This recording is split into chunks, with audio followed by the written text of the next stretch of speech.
Welcome to the Tezlom podcast. I'm with... Just 1 second, sorry, cut there.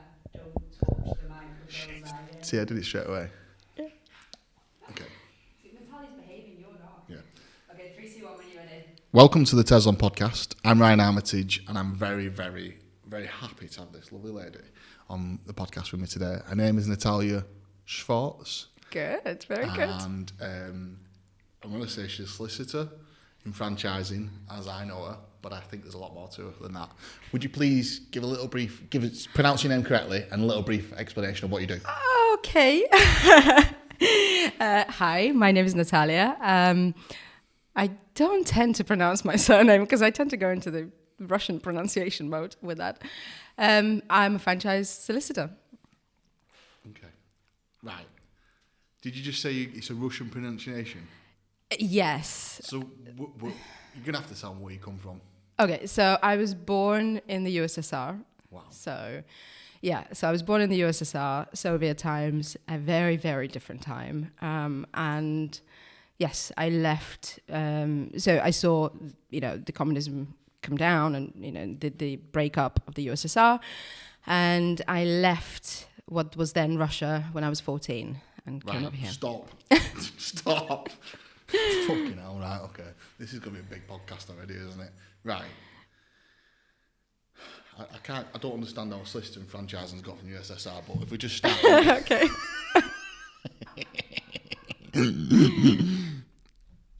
Family life. Mum, dad, brothers, sisters.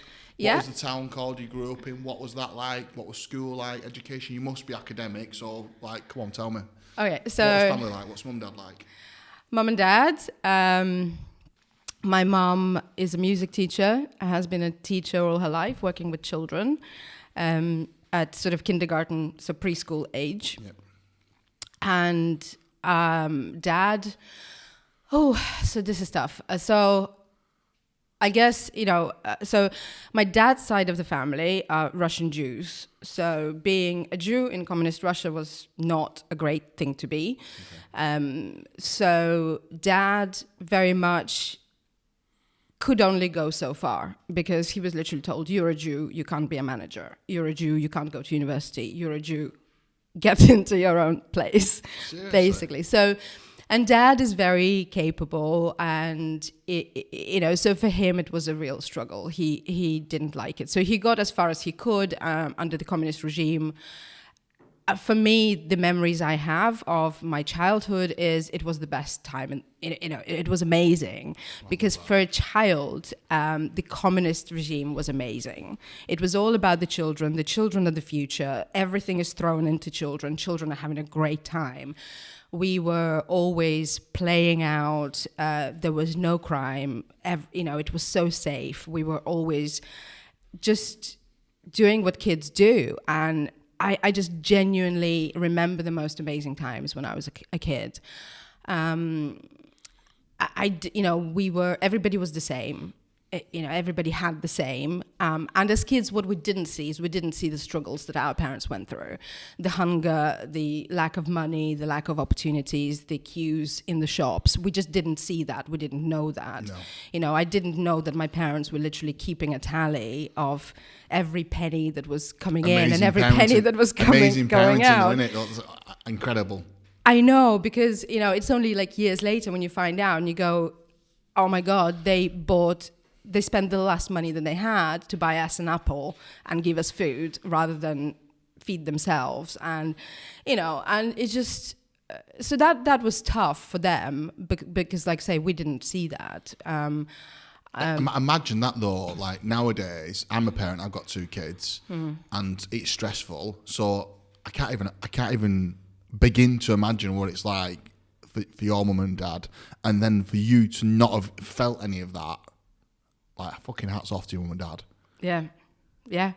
Because honestly, I have only memories of the family trips that we had, the camping, the just the fun that we had together as a family, and I do not remember any of the grind. Was there anyone else in your family? So yes, brothers and sisters? Yeah, I've got a sister. So my sister was born when I was 3.5, and I was so looking forward to having a little sister. Yeah. But I genuinely, and again, I just remember that because these are the type of conversations we used to have. So I remember mum and dad sat me down one day and they said, what do you feel? How do you feel about a brother or a sister? And I was like, yes, absolutely. Yeah. When are we going? And my mom and I were like, what do you mean, when are we going? Where? And I said, well, to the shop. Because I thought you walked into a shop and you chose a baby. It's like, that's how it works, clearly. Then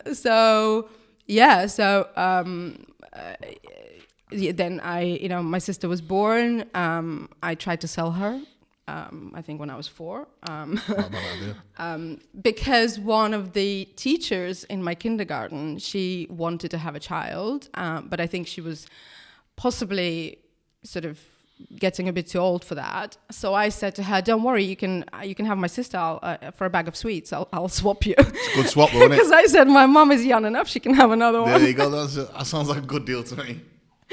So I came home and I was like, "Mom, I sold my sister, right? Let's go." So yeah, started kind of in the business early on. So you grew up, loved childhood. When did you start? So like to be a solicitor, did you always have that in mind? How did that come about? Like you left school and went to college, or no? So all I ever wanted to do. First thing. My mum asked me, so my mum used to keep a journal of things I used to say, which I'm so grateful for because, years later when I found it and I was reading through it and I was just on the floor because apparently things I used to come out with were just absolutely hilarious. But when I was, I think my sister was already born, so I was probably between 3 and 4, but around sort of 3.5. My mum said, if you can have anything in the world, what would you like to have? And I said, I want to have a baby. And that was just my dream forever. And I think because of that, I was always around children. My mom was a teacher. As an eldest child, I was always in charge of kind of me and my sister and our friends, and I was always supervising. I think I just naturally assumed I would be a teacher. And also, again, don't forget, still communist Russia, very much a different culture. Women have to have, it was very much women are teachers, nurses, men are firefighters, police. It was still very like that different. Now, is it? It's difficult for me to say because I left Russia 26 years ago, so I don't really... sorry to be stupid here, but is Russia like you see on the films, or is it because it's such a vast place, it must be huge, absolutely huge. It's absolutely massive, isn't it? Yeah, because when I first came over here, it was mind-boggling for me.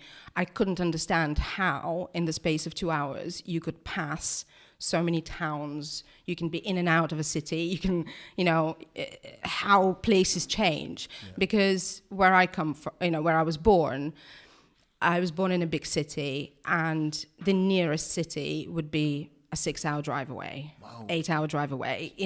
And when you're driving from place to place, you leave a place and there'll be nothing in between the next settlement. There are vast places of nothing. Is it quite cold? Is it quite concrete? Is it built up, or is it forest or trees, or what's it like? Yeah, so people think it's cold, but it depends where you are. So again, sort of where I was born, it's very continental climate in the sense that it is really cold in winter, but it's really hot in the summer. Seasons a bit like we have, they have amazing seasons. So it literally is deep snow in the winter, but 35 plus for 3 months in the summer. Right. You're absolutely baking.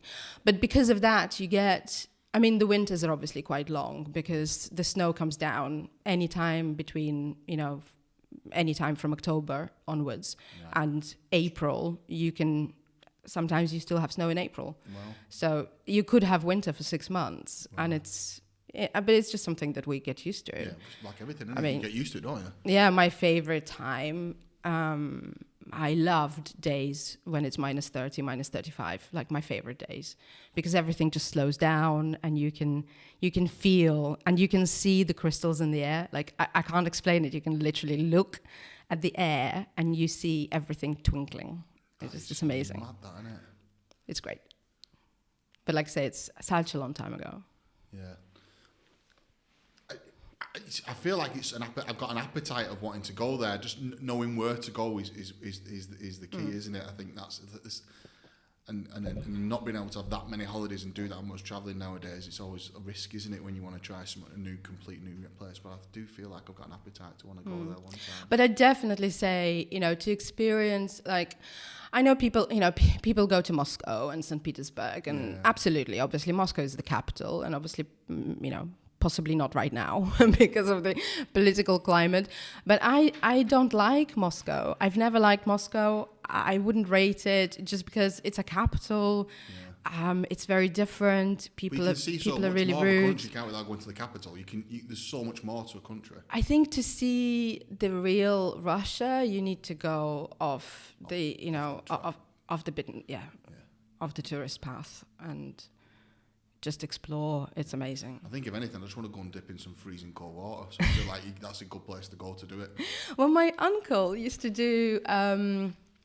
He used to do trips, and he started off. It was adult-only trips in the wilderness of Russia. So in the summer, he would get a group of like 15 people, and it'll be a couple of kayaks, a boat. Like a rowing boat. Just a catamaran, and they would literally get dropped off at a location, get on a river, and then just make their way down and navigate for like 10 days, 14 days, camp overnight. Amazing. So literally just, make their way down and then stop for the night, make a fire, cook food.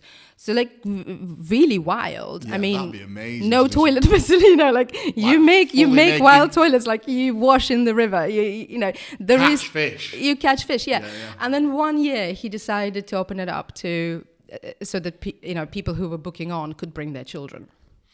And so obviously my cousin went along and me, and there were a few other kids. And what my uncle didn't anticipate was that when you have children, it's going to be different, i.e. you have to stop during the day.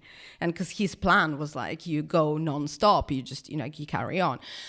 And so we started the journey, and it was fantastic. And, kids different ages, and, I'm thirsty, I'm hungry and moaning and, And so he stopped for lunch. So we started stopping for lunch in the middle of the day. And as a result, we ran out of food halfway through our trip. But again, the point is, you're in the wilderness, you're in the middle of nowhere. It was before mobile phone times. You have literally no way of telling people where you are, and you have no way of getting out with all this equipment, with all the people. So my uncle immediately had to go like, what are we going to do? Because we've run out of food, and and because me and my cousin, we were raised that way, that well, we know, we just go mushroom hunting. We go and we hunt and we find mushrooms, and we know which mushrooms are edible and which ones are not, and we know how to cook them. And we fish, and, you don't have anything, so you have to fish with your bare hands. So you're like, okay. And then you make stuff up. And back then I was still, I was drinking tea with 2 sugars. I had to learn how to drink tea without sugar. And for me, that was like, it's disgusting. But you get used to it. And, and it was just the whole experience of doing that. It sounds amazing. Like, I feel like I want to book some tickets now and go on my own. It'd be amazing to do that now, wouldn't it? And people still do that. It's still kind of the kind of thing that you do. I used to, actually, I got into this when I came over here. When I first came over to school, I was 14.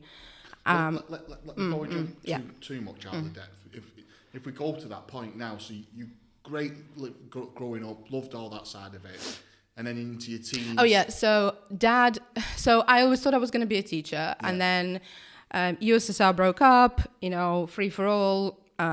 Russia, wild space, democracy, capitalism, And like I say, my dad was very business minded. He saw the opportunity. He was like, this is my time.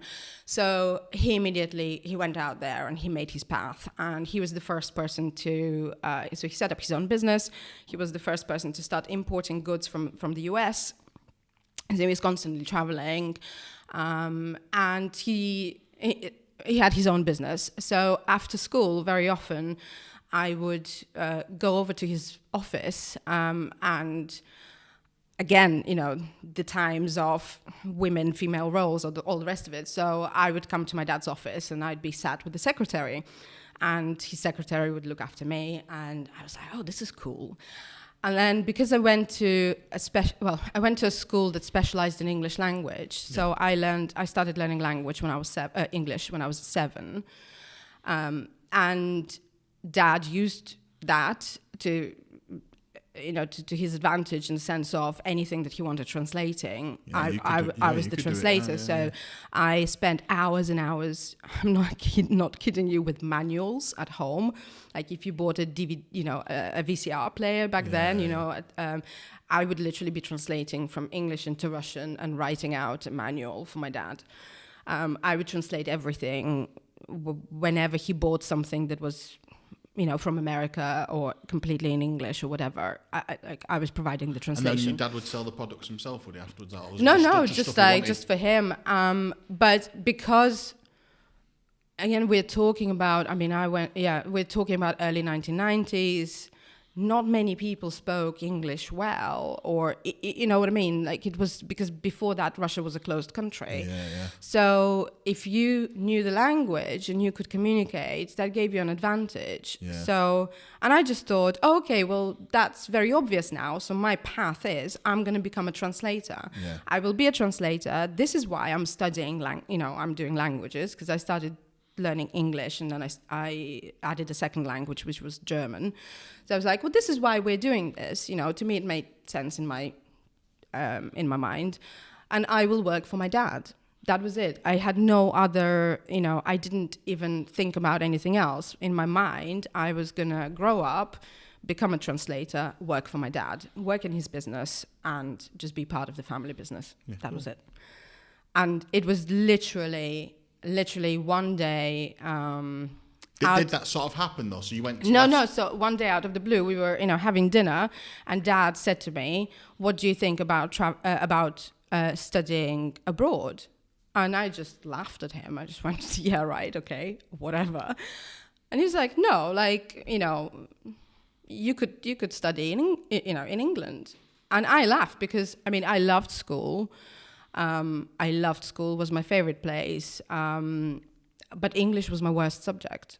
No. I was an A-star student. I was top of the class in every subject except for English.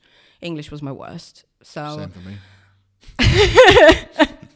So I was like, I thought he was joking. I genuinely thought he was joking. But you can't say no to Dad. No. You do what Dad says. That was kind of the rule at home. So Dad said, right, you need to do these exams. So I sat, honestly, it's just like, I don't even remember. I just remember sitting entrance exams. And I clearly remember thinking, it doesn't matter because I'm never going to pass. Yeah. It's never going to happen. So he's talking about me packing my bags and going off. How old were you again about this age? 14. 14. Okay. I was like, it's never going to happen. Just never in the world. And then the next thing I know is my bags are packed and I'm leaving everything behind, and I'm on a train traveling to England. No way. That's sick, but like literally I leave it's a big change. I had 14 my life. years. Yeah. You have friends. I had friends. And, I had plans. I had I had my dancing, I had my drama, I had all these things that I was doing, and all of a sudden you just in a different country, you don't know anyone. Can I just ask you, did you say you do dance and drama? It's a recurring theme, quite a lot of people do dance and drama. Well, I know, because I know it tends to be so sports drama. Yeah, I suppose I've always been dancing. So I was dancing, I used to perform, I used to compete. dancing was a big part of my life. What type of dance? A Latin and ballroom. No way. Sick. Love that. And then I was sitting. So I was in a choir. I was in a band. I was in a 7-piece, like, it's not a choir, it was a group. So we were like 7 of us, and we used to sing a cappella. So we used to go to competitions. Can you still sing now? No, well, badly no, because I'm sure we'll get to it. But at one point, like at a point in the future, I started smoking, and that was it, and my voice was ruined. But yeah, so singing was a big part of my life. Performing, just any performing, really. I was when I was not studying, doing academic stuff, I was always organizing other children. And I'd put on performances because in the summer we used to spend 3 months in the countryside, in a village. There's nothing to do. This was before, like say, before mobile phones, before anything like that. We did not have TV. So there was no, so the only entertainment was you create entertainment. And me, I just couldn't sit still. So I would gather the local children and I would create a performance program, and then we would put on a show. And we would do a monthly show, and we would invite all the residents of the neighboring villages to come and be entertained. This is in your teens, this is in your 13? I probably between 12 and 14. That's what I used to do. Just organize the kids. I bet you were like, all the parents was like, Natalia, you'll sort it. Oh, the parents loved it because they didn't have to worry about us because they knew where the kids were. They were with me, getting whipped into shape, dancing and singing. So you pass these exams, Yeah. you're literally packing your suitcase, and do you fly to England on your own? No, so Dad brought me over. So Dad and I, so he brought me over. He dropped me off at my school, and I remember him walking away. He was walking, down the drive, and I ran after him, and I was screaming, and I was just shouting, Dad, Dad, Dad, and he couldn't look back. And now, afterwards, I know why, because for him it was so tough. Yeah, but he literally, he couldn't, because if he looked back, I would have seen that he was crying, and he couldn't let me see that. Yeah. But for me, I was just like, don't leave me here. I was very homesick. Was it a boarding school, was it? Well, so yes and no. So it was mostly mostly not, but it had a small boarding house. So it was a girls' school. So again, that was different for me because I wasn't used to, education in Russia is mixed. So I wasn't used to being in a girls-only environment. So it was a girls' school. They had a small boarding house for girls whose parents were, in the army or from abroad. So out of 600 girls in the boarding house, there were about 25, 30 of us. So, but again, a different life and a different environment, and so much that I've learned from being there. You've got an incredible story already. I'm not even going to I know, living in the UK. Franchising. I know, yeah. So, getting the UK, I guess you go from speaking Russian most of the time to then speaking English all the time. Was that pretty quick for you, or were you pretty good by that point, or was it a bit difficult? And was there other Russian girls there, or was it everyone English? How did you manage to? I mean, you seem like someone who's pretty good at making friends, or I feel like you probably just slipped in there, or was it difficult? Or? Yeah. Again, sort of yes and no. I was very homesick. I did speak, I spoke English, but learning English as a second language is not the same as, being here. There was a thing that struck me when I first came over was it felt like everyone spoke so fast.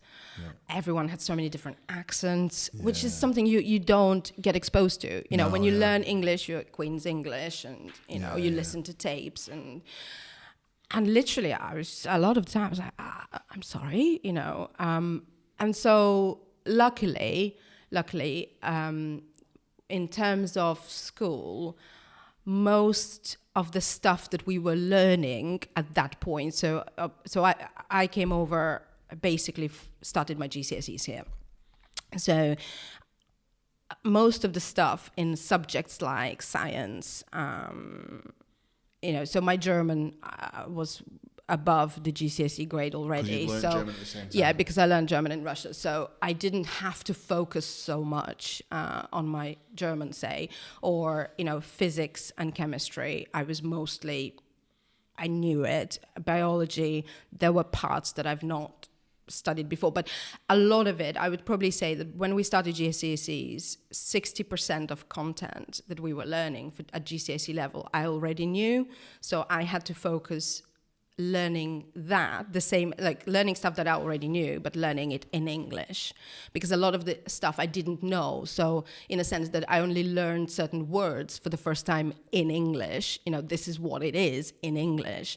I didn't know how to say it in English. So, and now I'm at a point where I can't speak Russian because I hardly ever speak Russian. So I don't need, in my life, I've never, when my dad was so, he really wanted me to integrate and to become as English as I possibly could. And that was my task. Yeah. So I took it, again, whatever dad says goes. I took it very seriously. So I'm always kind of like all out. Why do you think your dad was like that?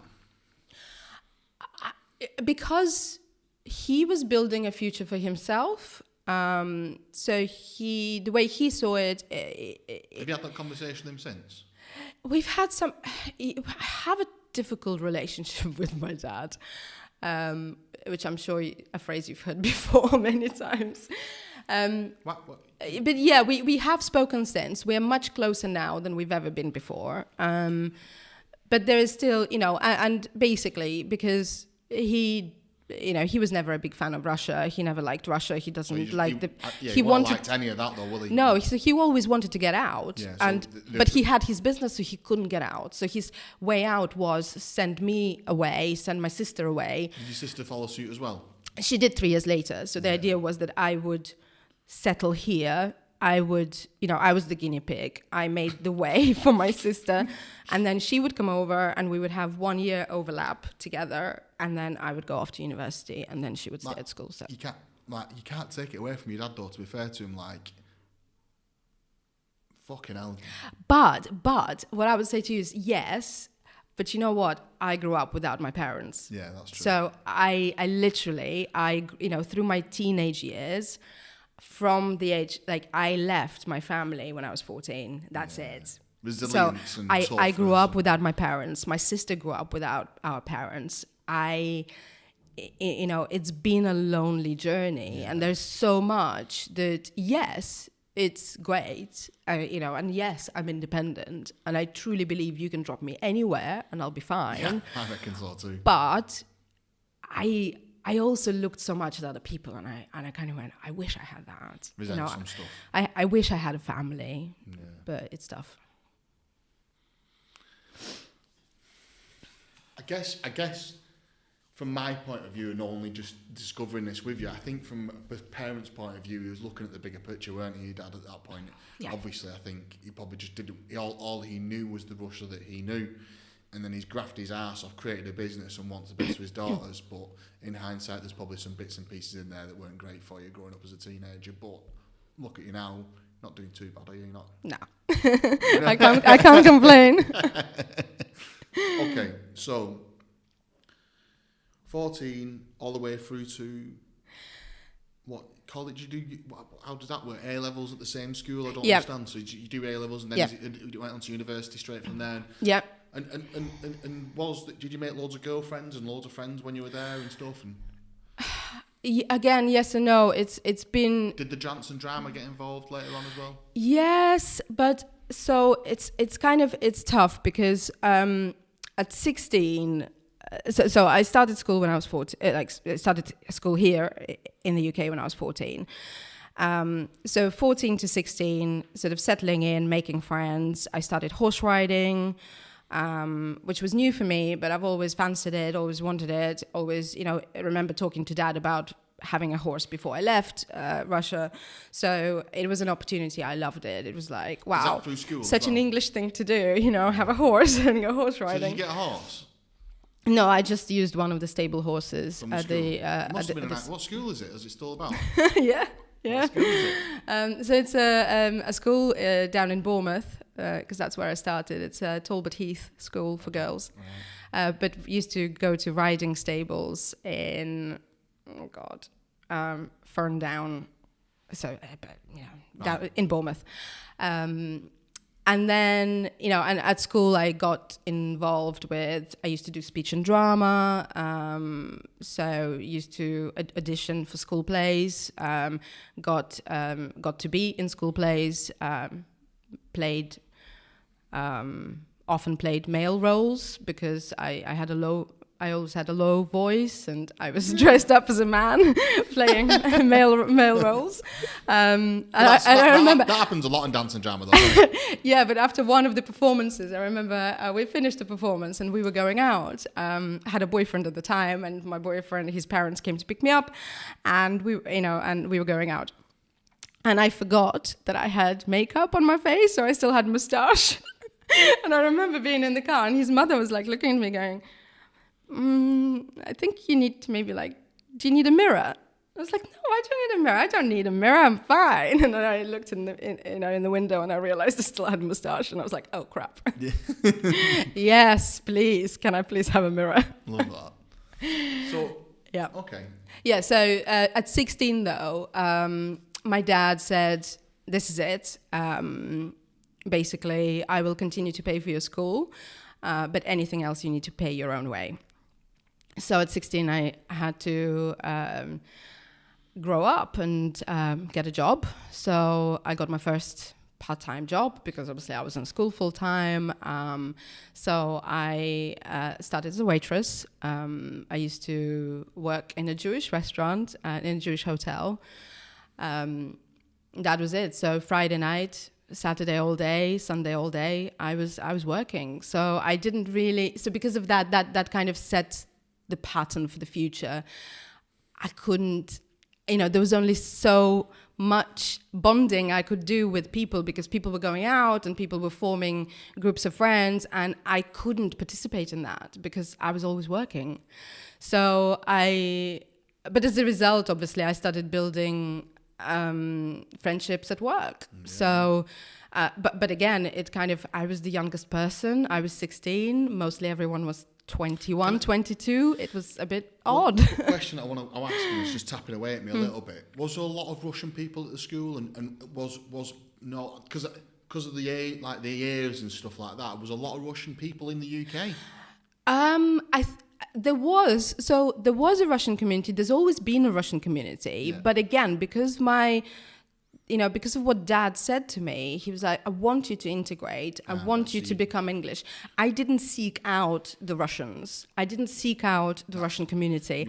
I wanted to stay away from that because in my mind, I was like, I want to blend in. I want to be one. I want to be accepted. Yeah. And that's why I think it bugged me. It really bugged me whenever people kind of go like, oh, where are you from? And if I say Russia, so that whole question really bugs me because I don't know how to answer that. Yeah. Because when people say, where are you from? And I'm like, well, I don't feel like I'm from Russia because actually... Just because your accent... I've spent so many years here and this is my home and, this is my country. And I'm so proud to be able to say this is my country. When I got my British passport, that was like the best day ever. Yeah. But...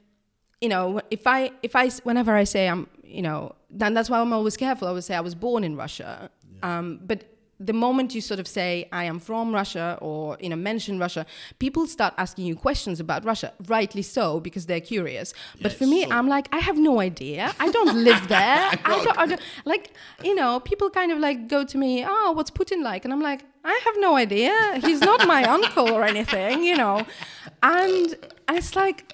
I don't know. It's just strange. But yeah. So I didn't seek out Russians. There were a couple of girls in my school.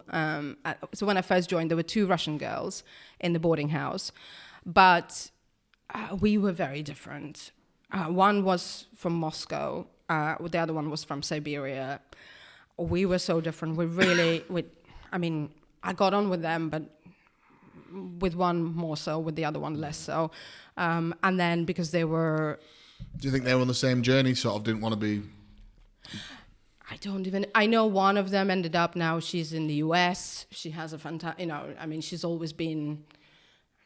she was always kind of a performer, and she's in California, living the Californian dream. And the other one, I have no idea. We never really kept in touch. No.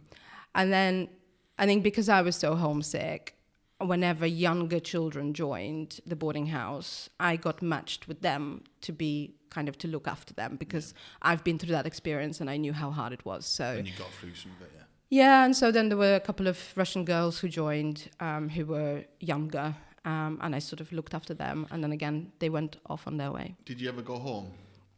I did to begin with, but then once I started earning money, because it was kind of like, if I didn't work, I wouldn't have money. Yeah. I couldn't go. I couldn't have holidays. It was my opportunity to earn money. So I would often stay behind, and I would just work as much as I could, because that was the way for me to, I knew I was going to university. I wanted to have something there. I wanted to be able to buy clothes and books and go out and do stuff, even though going out wasn't really an option because I was working. But yeah. It's set the stall out for you being resilient, though, hasn't it? And it's set the stall out for your work ethic, like those two pieces on its own. And I know honestly, I do feel like I am a little bit upset for you. I do feel not sorry, I don't know what the right terminology is, but I can see you probably lost a bit of childhood there, or definitely your teenage years. But when you look at the bigger picture, like you're probably one resilient. I was going to swear then, but I bet you're resilient as fuck, aren't you? Thank you. Like that piece of work, going to school, becoming basically English, you're super clever, you've done loads of acting, and then you're working your ass off at the weekends, you've got no parental guidance, you're just doing it off your own back. I presume you speak to your mum and dad, though, did you, every week, or...? Well, again, back then, this was, this was really early days of internet. Yeah. So, like 98. 97. So 97 was when I came over. So 97, 98, and 98, I just left school. So, literally, email was in its infancy. Yeah, and, oh my God, Ryan, honestly. So what would happen is Dad would write an email in Russian. He would then put it through a translation program. And back then, obviously, so basic. Imagine Google Translate, but wind it back 30 years. Yeah. So he would put it through a translation program and send it to me. And I would receive an email, and it would make no sense whatsoever. So I would then spend about a week decoding it, trying to understand, what the hell Dad was on about. Back into Russian. Well, essentially. But so what we did at the time, and again, this is where, and phone calls were really expensive. You could literally drop pounds in the phone box, and you could see the pounds disappearing. And I was like, I can't. I don't have the money to be calling my parents. Literally, I'd spend all day working, literally working. I remember sitting in Bournemouth city centre on a bench crying because my feet would hurt so much, because I've been on my feet, serving people all day, and, walking to my work and back. And where were you, in the boarding house. In the boarding house, working every weekend, school Monday to Friday, doing late nights at work as well sometimes. Yeah. Who was directing you under the, who was looking after you, just as teachers, or you just? Well, so in the boarding house we had a house mistress who looked after us, and obviously you had your curfews, and and this is the thing, she always, because I was working, the rules would be bent for me. Yeah. So Friday night I was out late because I was at work. Yeah. But then Friday night I would have to get a taxi back. So half of the money that I earned on a Friday night would go to pay for my taxi. Half of the money I earned on a Sunday would go to pay for my taxi. So I was like, if I get tips, that would be fantastic, because that pays for my taxi. Because I couldn't, on a Saturday, I could, if I left the boarding house at 6 a.m., would take me an hour to walk to work. So I would be in work. I didn't have to get it, I could walk, because if it was light enough, I would be allowed to make my own way.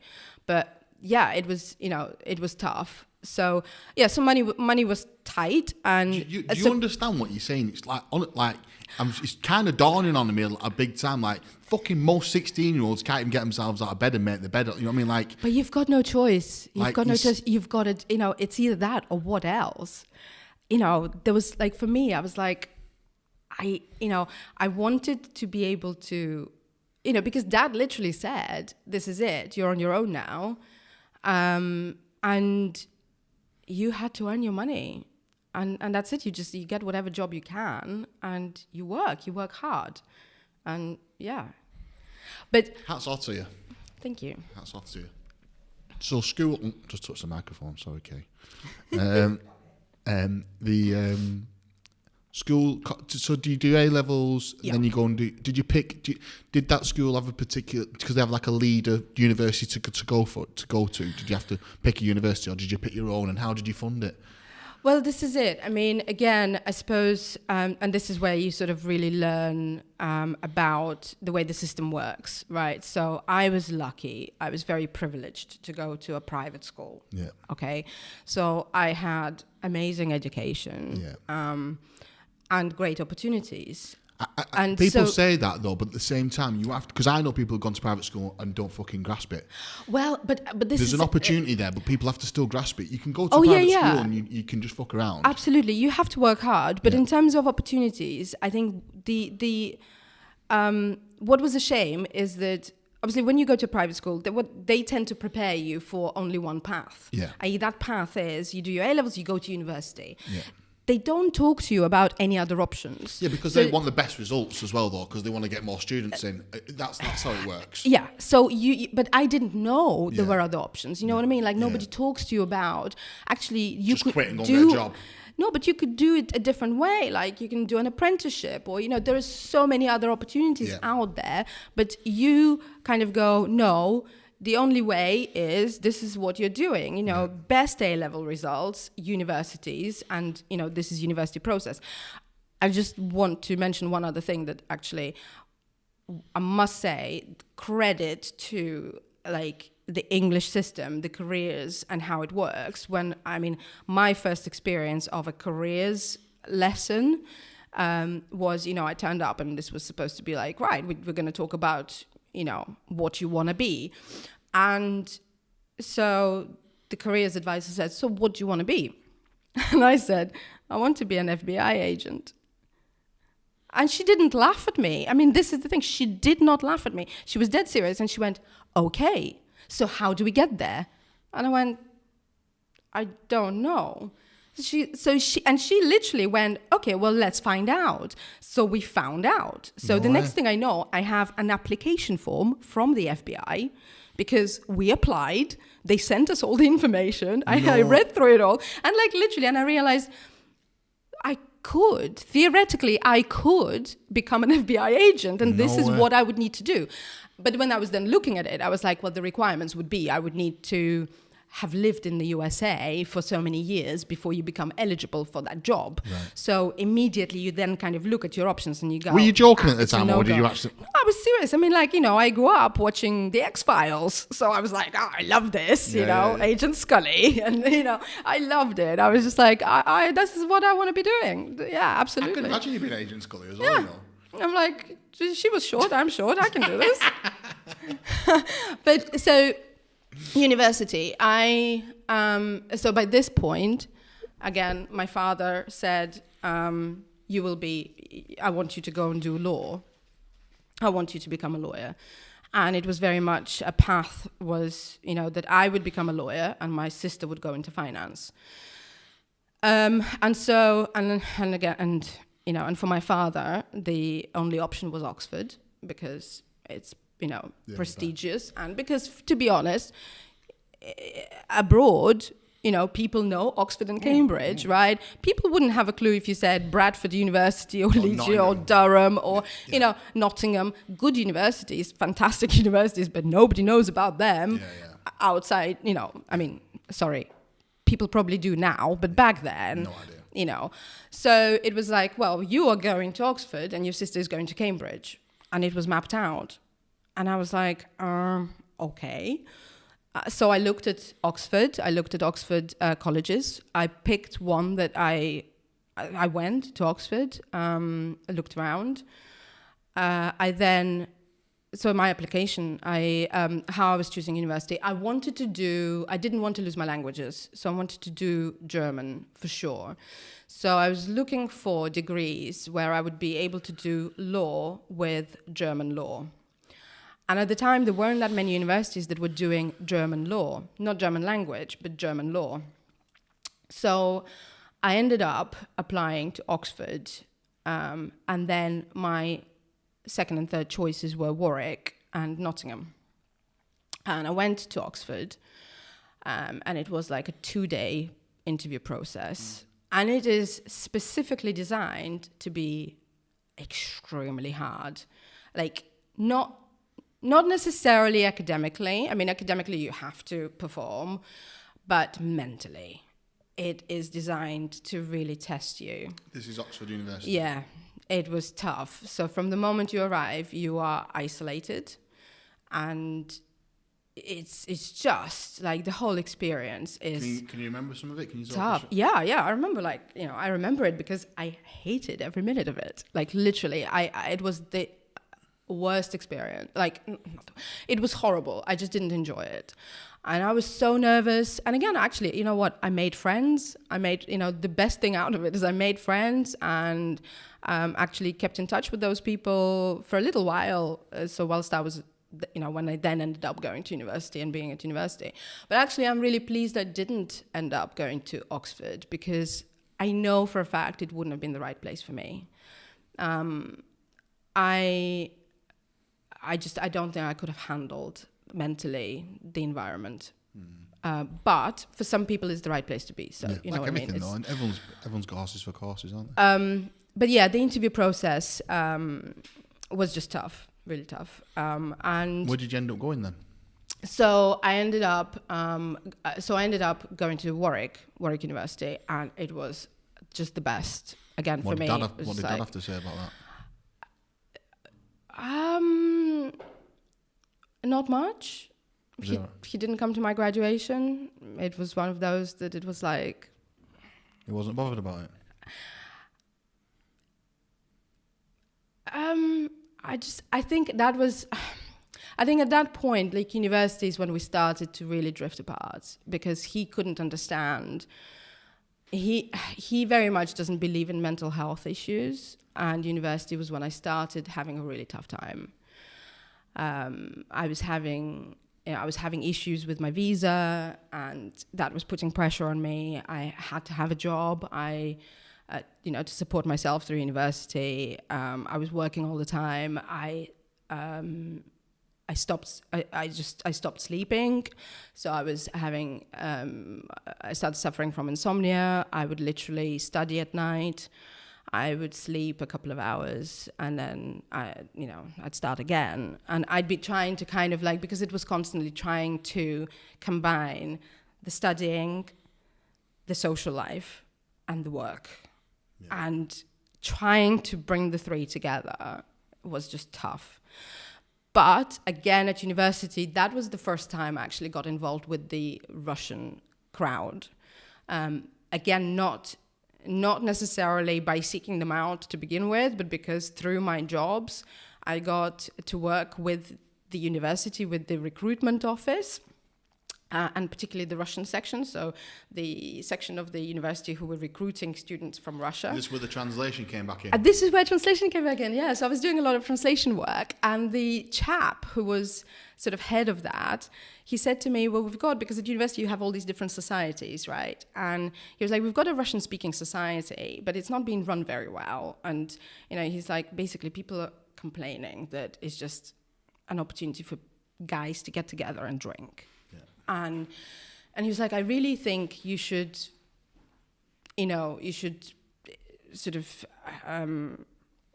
get yourself involved with a view to making that a proper society and doing cultural stuff, and really, because what we would like is to have a Russian-speaking society that actually people join and people enjoy, and other people, not necessarily even those who don't speak Russian, can join in order to learn about the Russian Russian-speaking countries. So I was like, yeah. And he said, if you get elected as the president of the Russian-speaking society and you run it, we will make sure you get the funding. So I was like, well, it's a no-brainer then, right? Yeah. So, but how do you do that? So yeah, long story short, got elected as the president of the Russian-speaking society, and then had to, was organizing that for a year. But it was great, got to do so many things, organize, Did that take events. The pressure off financially being funded for uni? No, that was funding for the society. So to get money for the society to be able to do stuff. So I was still working and everything. So, but yeah, Warwick University, loved it. Spent a year in Germany, went to a German university, had an incredible opportunity to do a master's program whilst out there. Still had a job, worked as a babysitter. Can I do something? Yeah. See, the academic stuff is like incredible, and you're just like a monster, like trudging through, aren't you? Of just getting all this, getting to Warwick University, getting all these qualifications. But you tapped a little bit into mental health and how you got onto there, and I just wonder if I could maybe peel a little bit back about that. Okay. How did you cope with all that? You're isolated, you've got no mum and dad around, sisters not nowhere nearby. Yeah, so my sister was still at school when I first obviously went to uni, and then she went to university herself, but she went to London. So, so I'm in the Midlands, she's down in London. Yeah. It was tough. It was very tough. I didn't recognize that I had mental health issues. I don't think a lot of people do. No, and this is the thing now, that having been through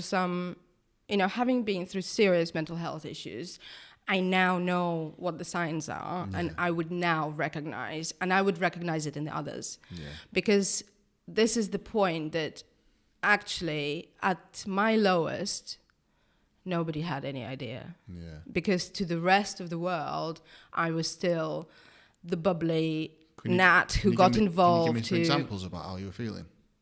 Yeah, I felt alone, and at its worst, I just felt like I felt like, what's the point? Yeah. And that there is no way out. Yeah. It was so lonely.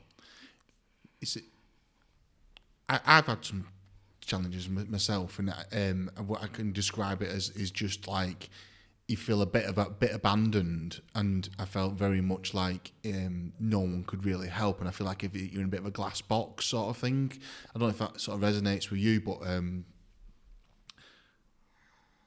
I remember I've been quite a few times being sat on the edge of my bed and being not being able to sort of move even physically, and just feeling very low and almost like your body's shutting down a little bit. I don't know if does that describe some of the sort of things you've been in, or am I going off piece a little bit? No, I totally get it. But I mean, for me, it was kind of like, and there's kind of so much that led to that.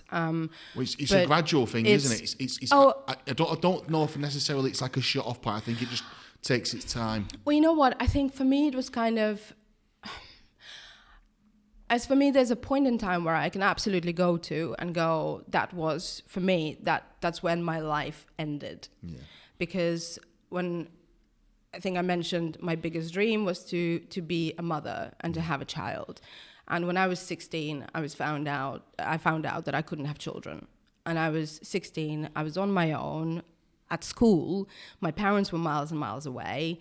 I found out I have this condition, this biological condition that not many people have, and I was so alone because back then I wasn't even offered counseling wasn't something that was offered.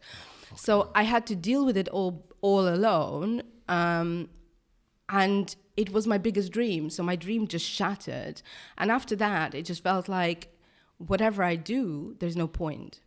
There's no why am I? It just felt like there's no purpose. I lost my purpose. And after that, I was kind of, I suppose, on autopilot. I had to deal with that. It took me a long, long time. For years and years, I would see a pregnant woman on the street. I would see a woman with a child, and I would literally just burst into tears. And it's it was a huge thing to get over. So when I then went to university, so I kind of like sometimes when I focused on other things, it took the focus away from the pain. Yeah. But the reason I started smoking was because I was A, bored, and B, there was nothing stopping me. Because from my perspective in my head, I went, I don't need to worry about my health anymore. Because before that, I wanted to be a healthy mother for healthy children. So I would never touch anything that could ruin my health. And now I was like, yeah, pass me that cigarette. Yeah, let's go for a drink. It was just like, that was it, because all my purpose was gone. And it took a long time to get. I still say, I don't think you ever get over it. And I was talking to my other half the other day and I said, I still surprises me how 25 years later, I'm still not over it.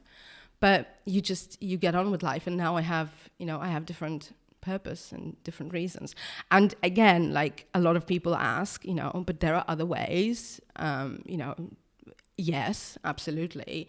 But I think until you start looking into them, you really don't realize how it's actually really hard. There's so many things that stand in the way of actually having a family if you can't naturally have a family, and it's not so straightforward. So it's been tough, but my kids have tails. But yeah, it's so my mental health problems were partly driven by that trauma, partly driven by the fact that how I was raised and the culture from where I came from collided with the culture in which I was living. So it was combining the kind of like, having lived in a country where a man is everything and a woman is nothing, and the man tells you what to do and you just do it, to kind of being like, I'm a powerful and independent woman, I can do whatever I want. And, it's like, how do you square those two in your head? To then battling with, my visa is expiring, I might have problems, I might not be able to stay in this country, but now I've been here for so long and I have nothing to go back, I have nowhere to go back to. So I don't belong in Russia, I don't belong here. I'm a foreigner in both countries. I have no base. And then it feels like a lonely place. It's a very lonely place. And sorry, it's just like. I kind of need a minute myself. Like, been through quite a lot, haven't you? Fucking hell, you're a tough old cookie. Okay, so you find that when you're 16 and you're moving towards university, you're at Warwick, you getting towards your qualifications. So to become a lawyer, you don't have to do a law degree, you can do, a different degree, there are different programs. But if you do a law degree, and then you have to do what's called a legal practice course, and you have to have a training contract. And training contract is 2 years on the job training. And what typically happens is you apply for training contracts, you get a training contract, and the firm with whom you have a training contract sponsors you to do the legal practice course, because that's a 1-year full-time course. And usually the firm pays for your course, and then you go and work for them for 2 years and then hopefully get a job. My challenge was when I was applying so you start applying for training contracts in sort of 1 year before you finish university. So the idea is you finish university, you then have a training contract to go to. My challenge was I couldn't get a training contract, and I couldn't get a training contract because I didn't have a British passport. So I literally doing application after application after application, my credentials, my academical achievements, What's it take to get a British passport? Why couldn't you get one? Because I've, because I've not been here long enough. Well, it wasn't because I've been on a student visa up until then. So and it's really it's really quite complex, immigration laws. So if you're on a type of visa, you can only switch to sort of a work, switching between visas is really difficult, and applying for indefinite leave to remain or and then eventually a passport, that's a really complex process. So you can either achieve that through long, having been in this country for a certain minimum period of time, or you can marry a British citizen and be in a relationship for, again, minimum period of time. So there are different ways, but I was like, I'm an independent woman. I want to do it on my own. You don't want to get on the dating scene quick. No. But I was like, no, I want this to be my thing, and I have earned it in my own right. I do not want to rely on a man. It was one of those things. But I don't want to be one of those. Oh, you got married for a passport. You're typical the Russian bride, right? I mean, So that was, so I was applying and I was getting rejection after rejection after rejection. And it really gets to you. You're kind of going like, why? So I I always wanted feedback. I was like, how can I improve? What can I do more? And to be honest, I because of the way it was structured at university, I got to speak to people who were at those firms who were doing the recruitment. So I got to speak to, the recruitment guys at Linklaters and Clifford Chance and all the magic circle firms. And one of them turned around to me and went, honestly, he said, you're wasting your time. Your application, like the first question is name. The second question is, do you require a work permit? And you say yes, and your application goes in the bin. Literally nobody looks past question number 2 on your application form. So everything you're doing is a waste of your time. Because it was such a competitive... Because for the business, it's difficult. Right. Because, for the business, for you right now, if you wanted to sponsor somebody from abroad to come and take a job, you would have to prove that you can't recruit locally, right? Yeah. So you would have to prove why you need them, why they're so special. And I was competing with everybody else who was competing. So firms couldn't prove that there weren't enough lawyers, prospective lawyers out there. How did you do it? What did you do? So I was like, right, so I can't get a training contract. I wasn't getting anywhere. So I decided, okay, never mind, fine. So I finished university and I thought, okay, so next step is the legal practice course. I cannot afford it to pay for it myself. I just can't. I can't afford to do it full time because I need a job. I need to pay, I need somewhere to live. I need to pay for that, So I got a job. I was looking for jobs. I was temping. I worked in a bar. And at the same time, I was looking for sort of better jobs. I loved working in a bar, but I wanted, an office job. So I signed up with several recruitment agencies. I was constantly going in for... that sphere anyway, at least. Yeah, so I was, and I thought, you know what, I'm going to do the legal practice course myself. I'm going to fund it myself. I'm going to get a job. I'm going to earn money to pay for it. But obviously, I'd have to do it part-time. So I did it part-time over 2 years. I was lucky that I finally landed a job where I could have Wednesdays off to go and do my studying. So every Wednesday I was in college. And then Monday, Tuesday, Thursday, Friday I was working. And, again, I was lucky. And this is kind of a theme that when I look back, I go... Throughout my life, I had employers who took a chance on me. At university, then, this job that I was, it was actually Royal Society for Prevention of Accidents, a big, huge organization in Birmingham. I loved working there. I absolutely loved working there. And my manager, saw what I could do and kept giving me more stuff to do. And I really enjoyed being there. And I was open and honest with them from the get-go. I said, this is not what I want to be doing for the rest of my life. I need, I need something. I need a job for at least 2 years. So I can guarantee you that I will stay for at least 2 years. If I'm happy here, then I will stay. And they were great to me, and I enjoyed working there. The people were great. We had so much fun. So I did my studying at the same time. I was determined to get the best possible result, because I felt that would then set me apart when I then go ahead applying again for legal jobs. So I got my distinction, and I thought, right, okay, now I can start applying for jobs again.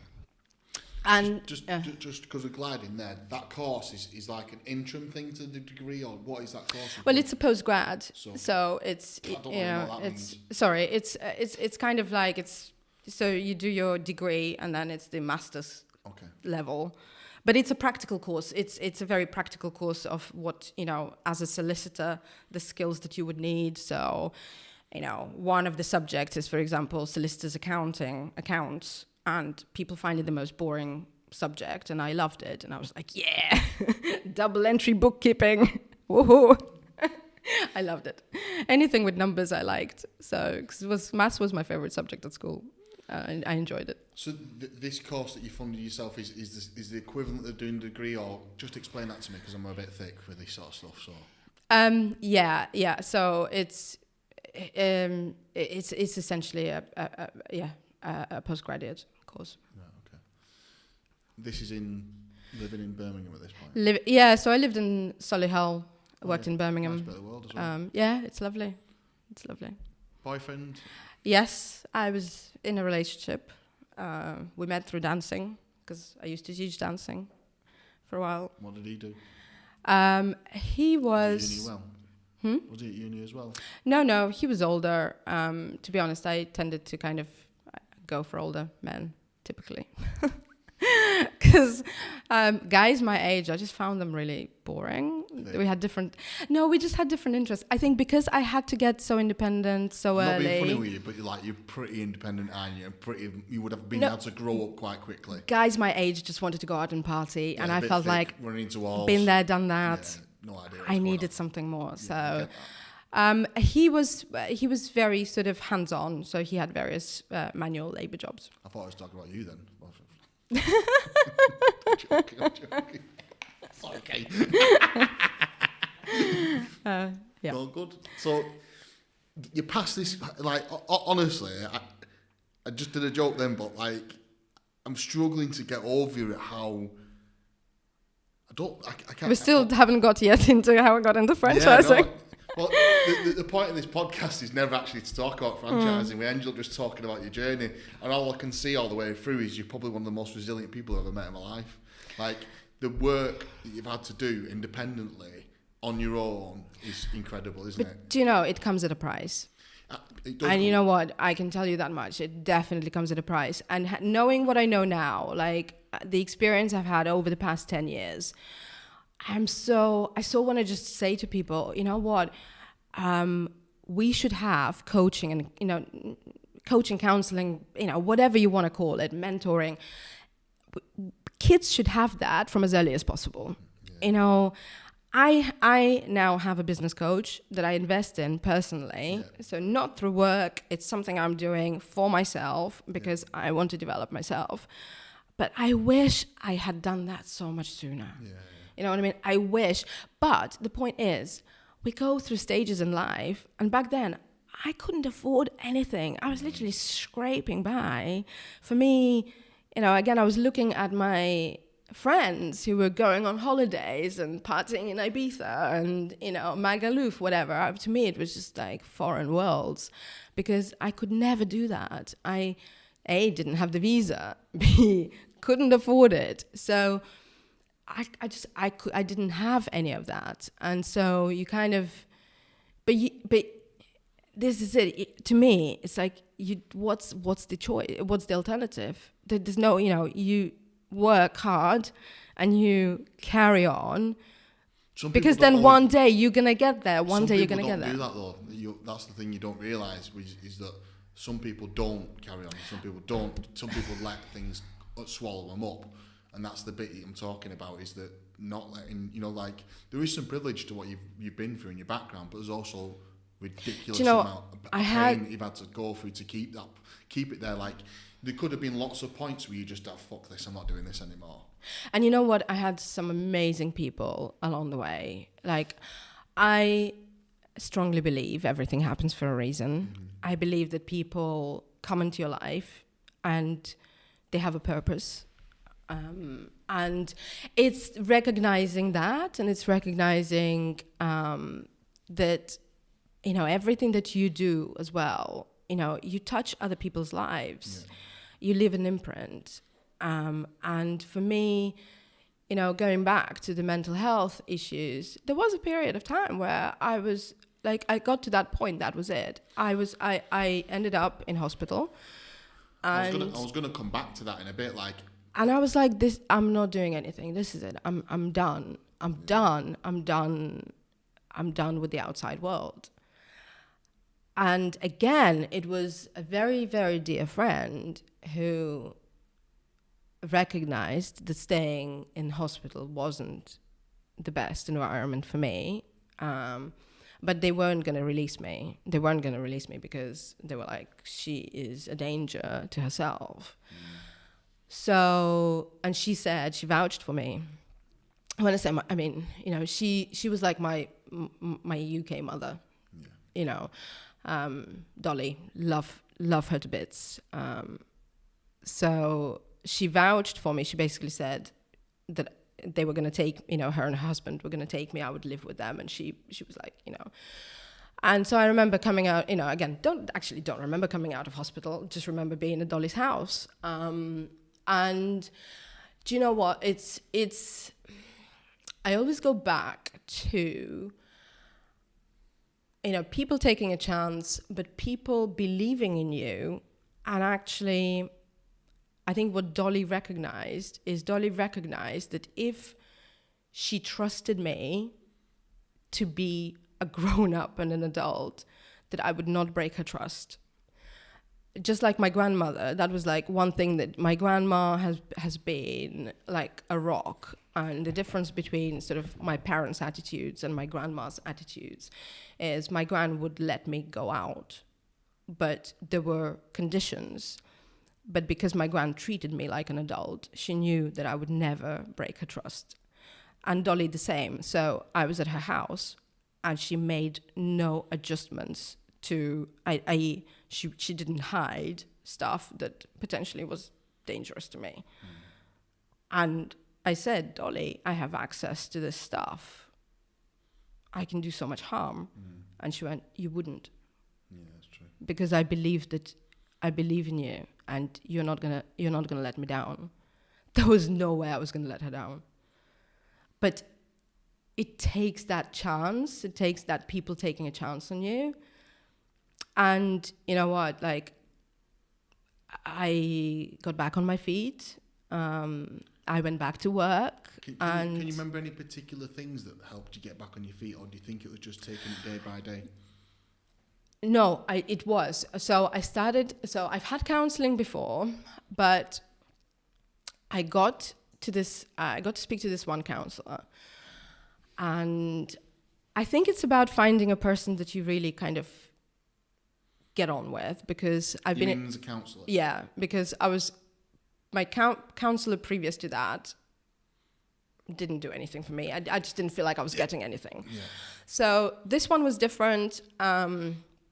Again, you know, and I went in it very skeptical. I was so skeptical. I was like, what are you going to do? You know, what are you going to do that I haven't already been through, that I don't already know? Like, and she just said, okay, tell me your story. So I had to go back to the beginning and you know, talk through stuff. And she just sat there. And when I finished, or, you know, kind of got to the end of my allocated time, she just turned to me and she said, I'm not surprised that you're so messed up. Yeah. And I went, oh my God, it's actually really refreshing to hear that. But this is it. She was like, well, I'm not surprised that you are struggling, because it's tough. It's tough to combine, you know, like there's so many clashes going on, and how are you going to, you know, square that circle? So, and she said, and this is what put me back on my recovery journey, she recommended a book.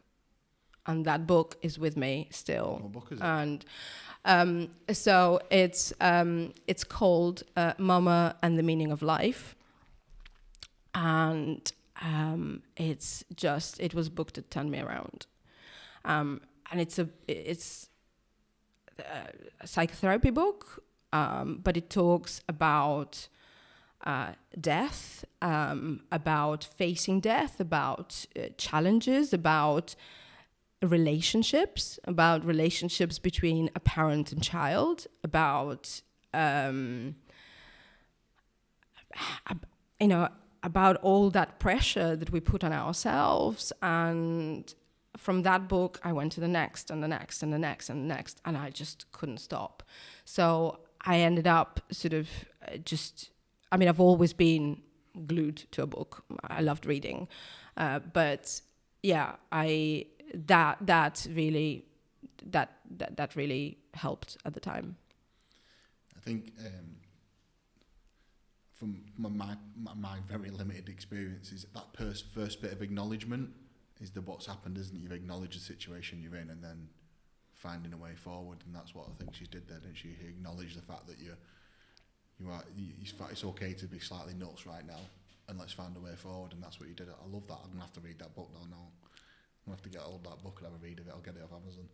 Yeah. It's good to find different things, isn't it? And I feel like sharing that part of how you fix yourself or try to start to fix yourself is so important, because me and you both know there might be someone that watches this podcast who's going through something, or they'll have someone in their life that goes through something, and I feel like it's so important to share the hardship as well, and even the stuff that makes you a little bit inside a little bit, because you just hope it helps someone else. That's all it is. This is it. And I mean, I think for me, I was just kind of going, well, what's happening to me? It's nothing, because other people have it a lot harder than you have, and there are people out there who've got it much worse than you do. But you have to stop and you kind of go, yes, but what you're going through is still.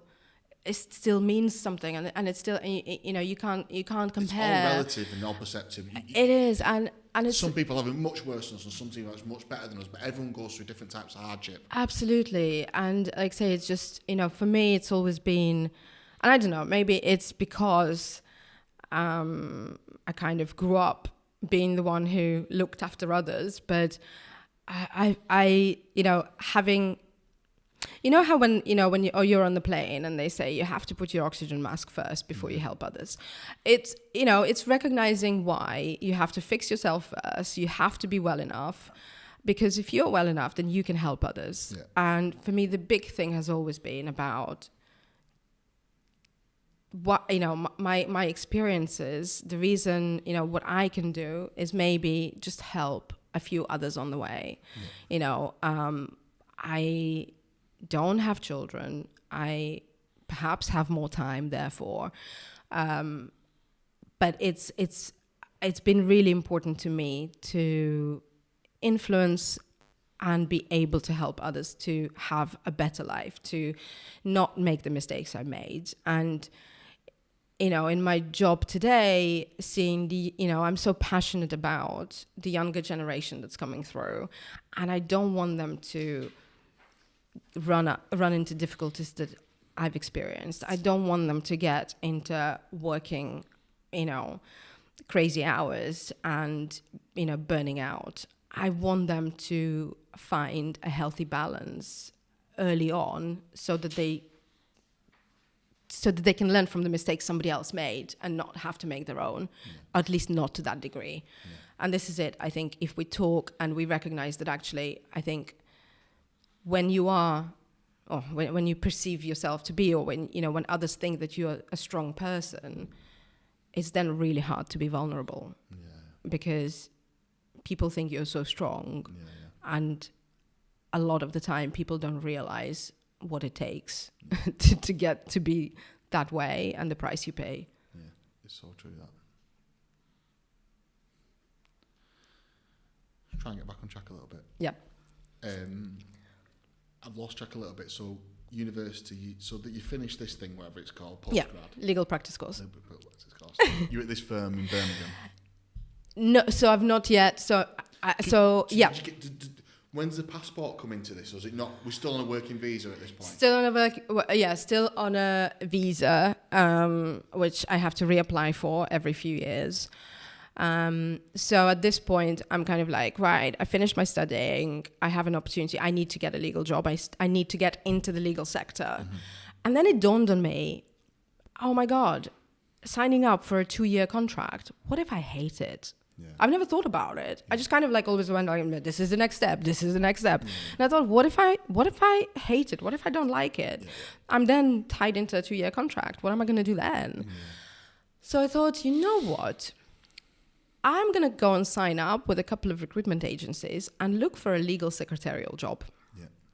Get to work in a legal environment, not as a lawyer, but just as a secretary. I can type. I mean, when I first went to a recruitment agency and they went, what's your typing speed? And I went, I don't know. So they were like, all right, let's sit you behind a computer. Because back then it was all about audio typing. Yeah. So, I've never done that before. But that was the thing. I was always kind of like going, so what? I've never done this before, so what? I'll try it. Yeah. I can do it. Yeah.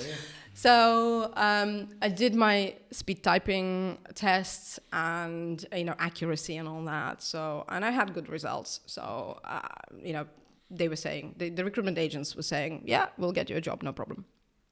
And then one day I got a phone call and they said, yeah, we've got you an interview. So, and me being me, I wanted to be prepared. So they told me the name of the firm and I went on their website and I was like, oh, franchising.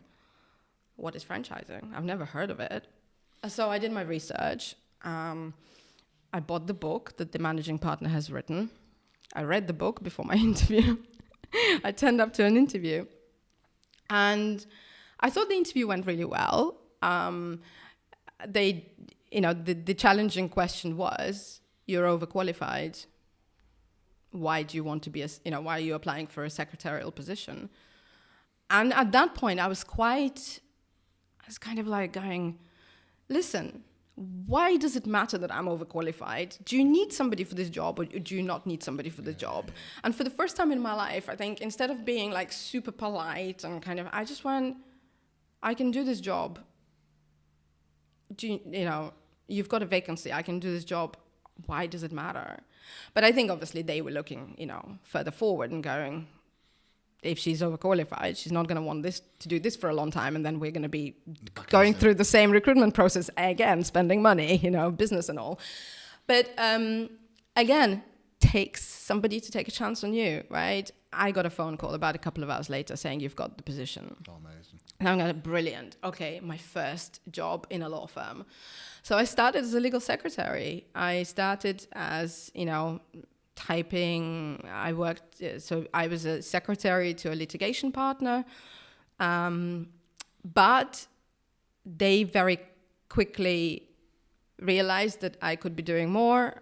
I really loved it. I really enjoyed it. It was, it's something that I wanted to do. Let me guess, you were hardworking. I worked hard.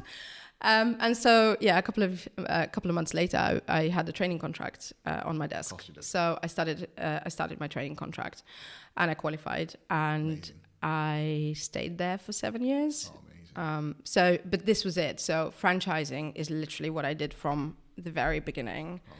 I worked with so many franchisors. I did everything from sort of trademarks to resales to litigation, and I had fun along the way. I mean, there was so many things that I can think of. Franchising, though. Yeah.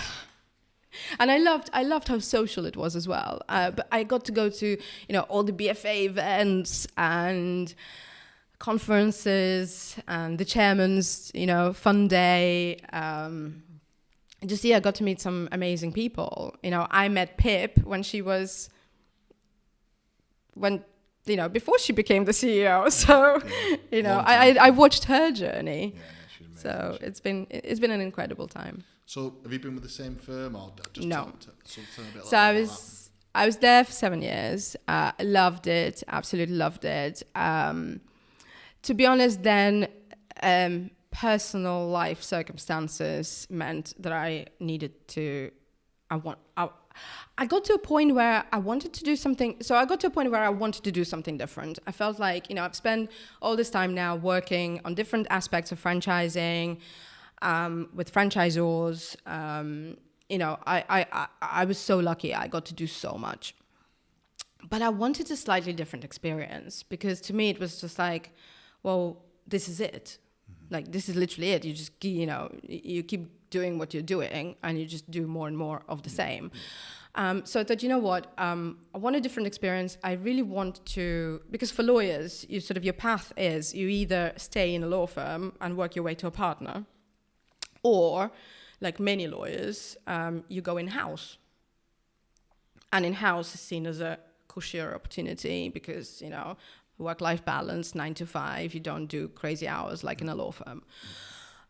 Not necessarily the case, let me tell you. I think there are different challenges in-house than there are in private practice. But and in my personal life, I by that point I got married.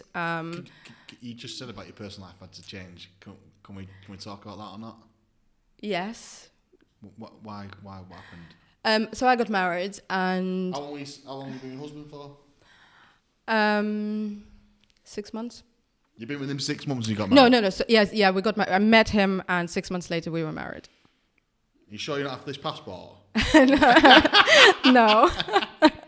I already had my indefinite leave. I already had my indefinite leave, so it wasn't for the passport. I'm being cheeky there, I'm so sorry. That's all right. That's all right. And how long have you been married for now? Well, I'm divorced now. Oh, yeah. Yeah, so got married, and on our first anniversary, he was diagnosed with cancer. And at that point, I was still working in the law firm, but also by this point, I was starting to recognize that my husband wasn't quite the person that I thought he was. But by this point, because he was diagnosed with cancer, I felt trapped because I couldn't leave a man who's been diagnosed with cancer. And because we were married, and because I believe in doing your best and being committed, I did everything I could to support him, to see him through that. He had his own business. He was a photographer. He was a wedding photographer. And that year that he was diagnosed, and so he had to have surgery, and then he had chemo. And that year was his busiest year. He had 60 weddings booked. Fucking hell. So he didn't want to cancel and refund. So I had to learn to become a photographer. And I started doing weddings on weekends. So I had a full-time job. I was looking after him. I was in and out of hospitals. Driving, literally, like, to begin with, it was like driving to hospital. Being at work, driving to hospital, coming back, doing weddings on weekends, going back to work, driving to hospitals. You were doing the photos without him?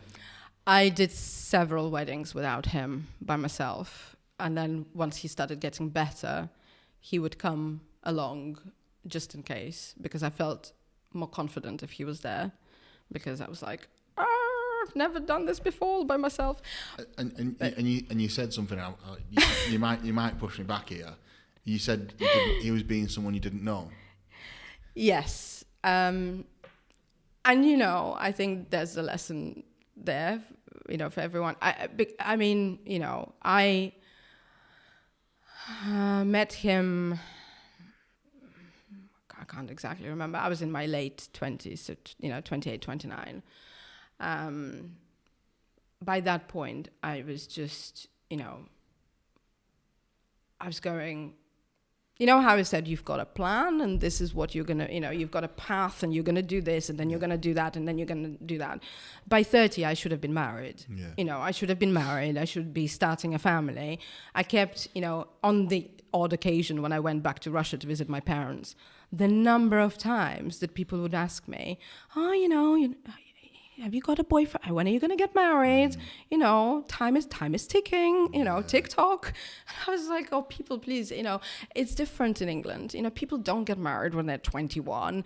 You know, it's okay to be older and not be married. But there was such a stigma of you're not married. What's going on? And a lot of people were still asking me about, you know, when are you going to have babies? Because people didn't know, because my parents kept it a secret that I had issues. And so it was just like all that pressure. And I was like, and I think for me, it goes back to, I wanted to feel like I belonged. I wanted to have my own unit. I wanted to build my own thing. So I was like, right, I'm going to get married. And I met someone and he seemed all right. And we had fun. So I was like, nah. You know, why wait? You know, how bad can it go? You know, how badly can it go wrong? Badly. So, I got married. I got into a lot of debt. Not necessarily through the wedding, but that as well, like doing that on a budget. And then he got sick, so that was it. So it was tough. So going back to my job, I just started thinking, you know what, I could do with a little bit more, you know, less pressure and something where I could have more time to look after him. Luckily, we were very lucky, very, very lucky, again, through franchising connections, through my work. I knew that there's a franchise brand that does health insurance, and I knew them really well, and we had that insurance in place. Oh, yeah. And actually, if it wasn't for them, I wouldn't be, you know, like, God, things would have been so different. Yeah. Luckily, we had the insurance, so he got diagnosed really quickly, and that saved his life because, he had surgery at the right time, and then he had treatment, but it was still really tough. Is he fully recovered now? He's fully recovered, he's fully recovered, but we're not in contact anymore. So, different story. We're not going to go there, are we not? No. But I think, you know what, probably similar to Rachel, who's been on your podcast as well, to be honest, a very similar story. He was very controlling. I just recognized that it wasn't working. I tried my best. I did what I could. But at the end of the day, it came to a point where I realized it was either him or me. Yeah. And fucking hell, he's not going to beat you, is he? Well, no, he was making me very sick. Yeah, bet it was. So, but it was also really restrictive in a sense that, you know, he was so controlling. It was so difficult. I couldn't do what I wanted to do with my life and my career. Could you give me an example? Yeah, he was like, you know, if I was going to an event, he would be, you know, if he had to know everything about it. He had to know where I was going, who I was speaking to, who I spoke to, how many men I spoke to. And I was like, it's not like that. It's my job. It's my career. You know, I'm professional. Yeah. But he was so paranoid. And if I was home 5 minutes late, I would be grilled about where I've been. You know, like as much as like checking mileage on my car, you know what I mean? It's like, where were you? He would go through my phone regularly. There's no way to live that. No, and you know, I didn't have control of my wardrobe. He would be buying all my clothes. I would have to wear what he wanted me to wear, and it was just tough. That's insane. Tough maintaining that, and being a professional. You know, being a professional and having a career, and so I couldn't. You know, going away was difficult because he would not want me to be away. And you got to perform when you're away as well. It's hard, isn't it? People don't realise what it's like when you're away. So yeah, eventually, and I mean, there were many other things, but I was, you know, but being for so long, I felt like I couldn't get divorced because that was a failure. Mm-hmm. That was, because for me that was like, no, that's me failing at something, and I couldn't fail. I couldn't possibly fail. But actually, it was one of the best things that I could have done. Yeah. So I got divorced and single just in time for COVID to spend COVID all by myself. You're used to that. You'll be all right. So were you okay? Were you all right in COVID? Yeah, I mean, it was tough, mentally tough as well. You'll because have had some stuff to deal with, won't you, I guess? I was on my own. I was living on my own. I mean, in franchising world, lawfully, I guess. Well, exactly. By this point, I was in domiciliary care sector. Yeah.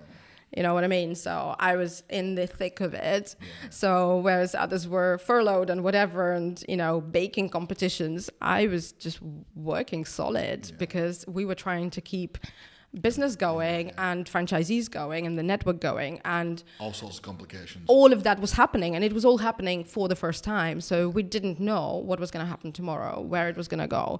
So it was kind of like, and to be fair, got a lot of support. We had we had business coaches to speak to and sort of mental health support lines and stuff. But it was a tough time because I recognized that I was living by myself with my 2 dogs. If anything happened to me, nobody would know. Hopefully, like my manager would know because I didn't, I wasn't logged on. But you know what I mean? Like, how long would it take someone to actually come and knock on your door and go like, is she still, is she alive? What's happening to the dogs? And it just makes you realize how vulnerable you are in that position. But yeah, I was, because it was so busy, and I was like, I couldn't really afford to go. I didn't have time to go shopping and standing in queues and, 2 meters apart and all that. It was mental. Yeah. It was crazy. I know I missed a little bit there. You lived in Birmingham. You moved up northwestern, haven't you? Yes. So how come that happened? Why? When I took the job. So when I changed jobs, I went as legal counsel to Home Instead. Yeah. So Home Instead are based. Did you work at their office in Warrington? So I was based in Warrington. It's a nice place, that. I sold my house, I moved, established a base here, didn't know the North at all. So rented for a while, lived in different places, and then eventually bought a house. That was it. Do you go in Alberts a lot? Do you ever be to Alberts? I've not been to Alberts, no. Oh, we should go. I'm going to take you to lunch there. We'll go for lunch. Okay. So now, do you work for yourself now? Or? No. So how does that bit work? What's happened there now? So I was with Home Instead for 7 years. You see the pattern there, right? 7. I was with Home Instead for 7 years. And it was an amazing experience. Going to a franchisor organization. Really seeing what it's like for a franchisor. And I was lucky. I was so lucky to see them through the different stages of their development. Really experience what it's like for a franchisor, all the processes from the beginning, from recruiting of franchisees through to the end, through growth of the business, what you need to have in place, realizing how tough it is to manage a large network. So all of that. And then, but there were things I missed about being in private practice. I really missed, the social element. I really missed the educational element. I really missed writing and contributing. We'll have had lots of different things to deal with as well, wouldn't you, working for an independent one, like instead of just specifically one brand and the specifics of that role. If you're working as solicitors, you'd be dealing with multiple brands and multiple problems and multiple challenges. Yeah, absolutely. So it's that oversight of the whole industry and the different industries. And so, and I just thought, you know what, I've had a great experience. It's been fantastic, but it's time for me to go back. And so 18 months ago, I joined Beyond Corporate, with a view to growing a franchising team. And so, we are, Beyond is a law firm, not your traditional law firm, but quite a different approach. We've got different departments, different teams, and I sit within the commercial team, and we are I'm part of the franchising team, and we are a team. There are several of us, and do full-time franchising just like I used to. Amazing. Try to summarise all this now. How do I summarise all this now? I can't really put it into words apart from like you've had an incredible life and you're so resilient. It's ridiculous. Is there anything just with what you do now? Do you mental health now? Do you do something to look after yourself? Do you have irregular routines? Is there anything has there been any particular sort of things that you've kept in life since you've been through, or is it not sort of in your day-to-day life anymore? No, I think it's so important to do that because you need to. I mean, for me, so again, just to fill a couple of gaps. So I met my now partner during the first lockdown, and kept you to distance. Of course. Absolutely. I mean, we were like a long distance relationship for quite a while. And we now live together. We've got we bought our house together. What does he do? Is he in franchising? No, he's not in franchising. He's in the NHS. What is it? So yeah, so very tough. But this is where we understand. Is he on the floor, or is he in management? Or? No, so he is. He's a senior pharmacist in a hospital. Oh, nice. So very much frontline. But the reason our relationship works is because we understand the pressures that the other goes through. Yeah. I know that he can never guarantee the time that he will be home. Yeah. Just because he works a 9 to 5, he's never home at shortly after 5.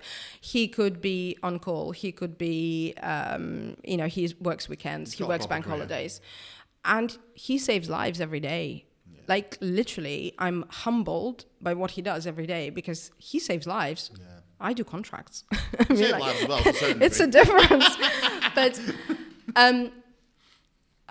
when we got together, for us, it's he is a huge support to me, and I support him in every way that I can, and it's about living your best life. Yeah. And so. When I first moved to Wigan, and we were still sort of coming out of the third lockdown, I think, and things were starting to open up a little bit. But yoga, so I now do yoga twice a week. It's my protected time. Yeah. So no matter what happens, I mean, occasionally I don't go to my yoga class if we have a date night or whatever, but. Yoga is like Mondays, Fridays, I do yoga. And then I do, and then the other two things in my life is music and running. So I started running with my eldest boy, dog, with my boy, and we started doing canicross, which is cross-country running with your dog. He's since, long story short, he's injured, so I had to stopped running with him, but continued running by myself, and actually just got really hooked. But it helps me to just clear my mind. Yeah. So for me, getting out there means that I can literally put all the pressures and of the work to one side, not think about it, and just. Do you know what I find irritating? Right, since I started doing long distance. My speed has gone. What's your long distance? What do you do long distance? Half marathons. What? Yeah, so I'm doing one on Sunday in Chester. Absolute Come beast. And support me. How fast did you half marathon in? Well, I have this thing. My approach to anything in life, when you do something for the first time, my mantra is don't die. That's what I say to myself. I go, if I'm doing something for the first time, I just go, don't die. So whatever happens is a bonus. Just come out of that on the other side. So my first half marathon, I was going, I don't know what to expect. I've never done one before. Don't die. I finished with, I think my first half marathon, I finished 2:15. So I thought, right, okay, well, this sets... That's good. Yeah. Yeah. No, thank you. Yeah. 2:15 is good, isn't it? Half a marathon. Yeah. So I thought, okay, next time I just have to improve a little bit.